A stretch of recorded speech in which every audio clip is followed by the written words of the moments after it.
Good first half, tough second half. About it. What was the difference between the two? I think they made shots the second half, especially from the 3-point ball.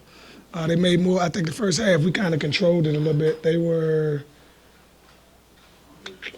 3 for what? 3 for 14 in the first half.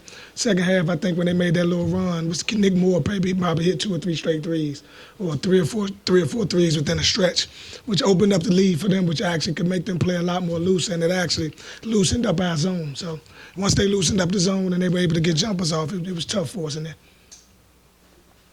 With SMU having played last night and having a short bench, was part of your approach try to run them out, or well, I mean, wear them down in the first half? Yeah, we were able to get in transition, especially early.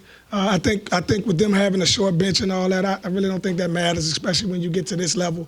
I mean, those kids should be accustomed to playing 20, 30 minutes a night, in some instances. And when you get to tournament time, you may play a day, 2-3 days straight. So it did play into what we tried to do the first half and tried to do the second half. I think the key to the game was, again, the second half, they were able to knock down their shots. So it loosened up our zone, so we had to spread our zone more. Then when you spread the zone more, you got to worry about them on the glass also.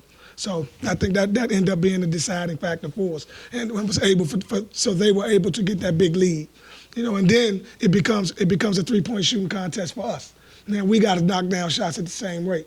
And we didn't do it in the second half. The first half you came out shooting a lot of three-pointers. Was there something in some defense that you were looking to exploit with that? Well, we felt like they were long, in a lot of situations. But statistically, they do a good job of playing without fouling. So, again, getting all the way to the basket and all that, sometimes that plays against us because of our size. So we felt like that if we were going to have some opportunities, it would be from long.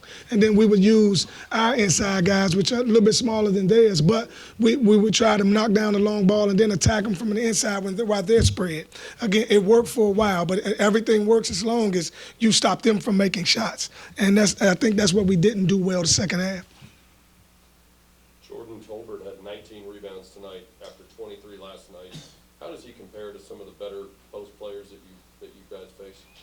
I mean, he's very long. He's very athletic.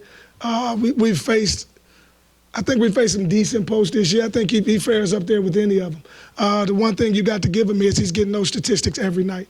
So if he's getting those statistics every night, then he probably fares a lot better than what I'm saying. But I just can't remember right offhand everybody we played against to go player for player. I think not from a just getting the ball down low and making a bunch of moves. I don't know that that's the problem. The problem is his activity up under there.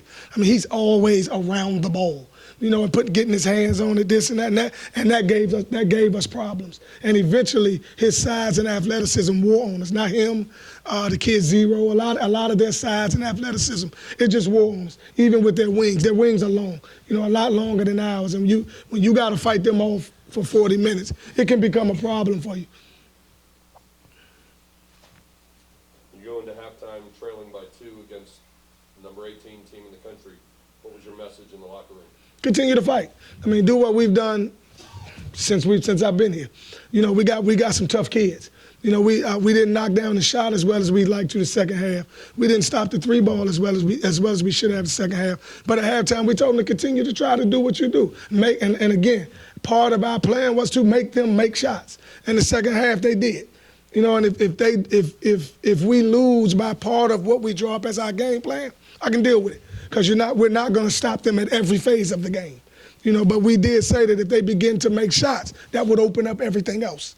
And that's what happened. So we felt good about what we did in the first half, but we knew we had another 20 minutes that we had to contend. And they knocked down shots. And once they knocked them down, everything got going for them. And it happens some nights. Get ready to move on to the next one.